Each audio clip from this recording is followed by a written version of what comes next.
So Indiana is blowing out Oregon right now, and it is absolutely clear who is the number one overall draft pick for the Las Vegas Raiders, and that is Fernando Mendoza. You literally cannot pass up on this kid. There is no moment too big for him. He does actually remind me of a young Tom Brady, and maybe this is why Tom Brady likes him so much, but this kid is putting on a thorough, absolute clinic against Oregon's defense, just like he did in Alabama.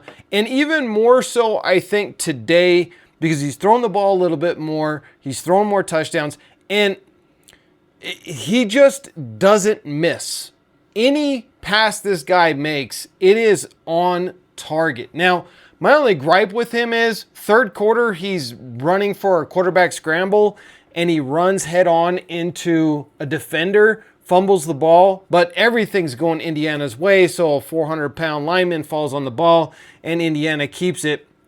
But I do have one, that's my only one gripe that I have with him. Dude, you got to protect your body, especially now. Like, you're going off to the championship. Slide, dude. You got the first down. I know you want to just play hard and all that stuff. You can't do that in the NFL. You're just way too valuable. And if I was Coach Cignetti, I would have already benched him by now for the rest of the game, because there's no way. The way Oregon's playing is they have no shot. Dante Moore, definitely not coming out now after this game. That would be very foolish. I think if Dante Moore were to come out right now, I'm not even sure that the Jets would pick him up. I think that he could fall all the way into the second round. He's not ready. This dude's going to be a really good quarterback, I think. He needs to stay in college football for at least one more year, possibly two, because next year's quarterback field is going to be really, really just cluttered with a bunch of first-round talent. So right now, the Raiders have the number one overall pick, and Fernando Mendoza is most likely going to be the only legit first-round quarterback that's going to be coming out this year, and that's going to make that pick really valuable. So a lot of people are saying that you could trade that to the New York Jets, who have 2 first-round draft picks this year and 3 first-round draft picks next year, and you could get your quarterback next year, and you just stack up. You get their number 2 overall this year, and you get at least one of their number or their higher-ranked first-round draft picks next year, maybe a couple of fourth-rounders to go with it just to boot, because now the number 1 overall pick is so valuable, being that Fernando Mendoza is the only legit quarterback that will be in the draft this year. And I was on the fence about that, but after watching tonight, you cannot pass up on this guy. You just can't. Listen, here's the fact of the matter when it comes to the Raiders.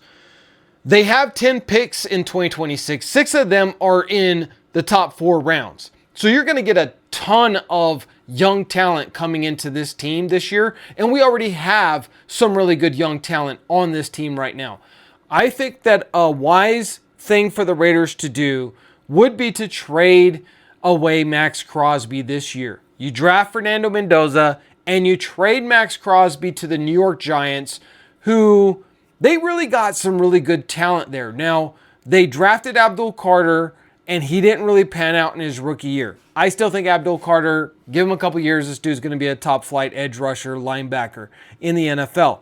But he's not there yet. They need an elite edge rusher. I think that they would give up that 5th overall draft pick, as well as a possible first-round draft pick next year as well. So then the Raiders would have 2 first-round draft picks next year to further stack up more offensive stuff to help Fernando out. His rookie year is going to be rough, but hey, you're going to have to just deal with it as it is, man. Free agency, maybe we can help solidify that line a little bit. But you draft Ruben Bain Jr. at pick number 5. This does 2 things. It screws the Kansas City Chiefs, because they're going to definitely draft him if he's there. And it helps the defensive line, because this dude, in my opinion, Ruben Bain Jr. is going to be the next Warren Sapp, mark my words. This guy is 270 pounds. He lines up as an edge rusher, interior D-line. He can line up all over that line, and he is unstoppable. He probably has the strongest hands in all of college football. And the thing that makes him, in my opinion, better than Max Crosby is his body control, where Max Crosby gets very out of control. That's why they call him the Condor, because he's so long and lanky that sometimes he just loses his body control and it costs him a sack. He gets the pressure, but he doesn't get the sack. And a lot of those times he'll get the pressure, but because he wasn't able to get the sack, the quarterback's able to complete the pass. Whereas Rueben Bain Jr.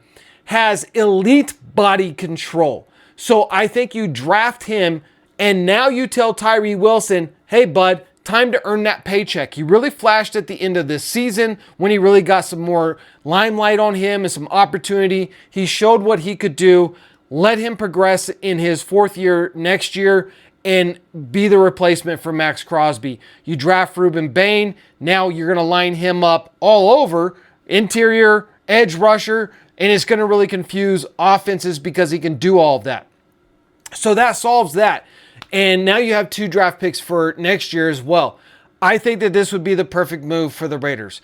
Going forward, you draft Fernando Mendoza. It's time to trade Max Crosby. God, I know that sucks to say because I would love the Raiders to be an awesome team with him on the team just because of the fact that this dude bleeds silver and black. But you've got to think long-term health of this team and the overall betterment of this team. Next year, the Raiders are going to have to go probably offensive line in the first round and probably elite wide receiver in the first round. You need those 2 first-round draft picks, and we're going to have a better offensive line class next year than we do this year, and you're going to have a better wide receiver class next year than you do this year. So I think that it just makes sense. Replace Max Crosby. Fernando Mendoza this year, yes, it would be a little bit rough, but remember, he has 2 best friends. He has an elite running back and he has an elite tight end. And let's not forget, Michael Mayer is still an elite tight end as well. He's not Superman elite like Brock Bowers, but this dude is still a star tight end. He is clutch when you throw him the ball. And he can do multiple different things. He's a better blocker than Brock Bowers is. So you have these outlets right now. What really the Raiders need to do is, as the offseason comes, we really need to look at finding a true X wide receiver in the free agency. I don't really see anybody that I'm in love with in the draft. I think this is kind of a weak wide receiver draft compared to like last year. And I think next year's draft, 2027 draft, is going to be better. So if you can go into the free agency and you can find somebody to be that X wide receiver, and you can go in the free agency and maybe stack up a little bit more on that offensive line, and you can go into the free agency and get some more help with the cornerback situation with the Raiders and the safety situation, sure. Obviously, we need to bring back a few of the guys that we have from this year and keep that continuity going. Now, lastly, I just want to say Curt Cignetti coming out of Indiana to come coach the Raiders and coach Fernando Mendoza. I don't think it makes sense for him personally. I think it would be amazing for the Raiders.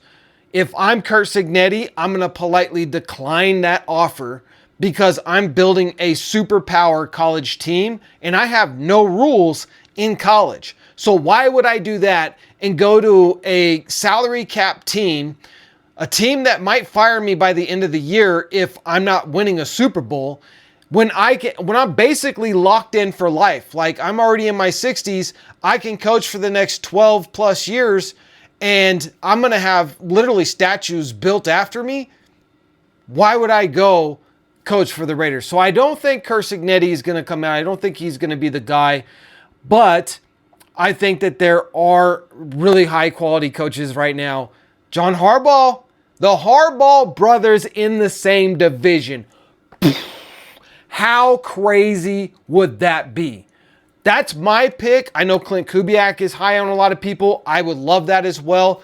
But a proven head coach, system coach, winning coach, Super Bowl champion, always in the run for the playoffs, John Harbaugh, all day. That's my guy. That's who I would go with. Go hire John Harbaugh if he'll come to the Raiders. That's all I got for you guys right now. Let's go. Drop your comments down below. What do you think the Raiders should do?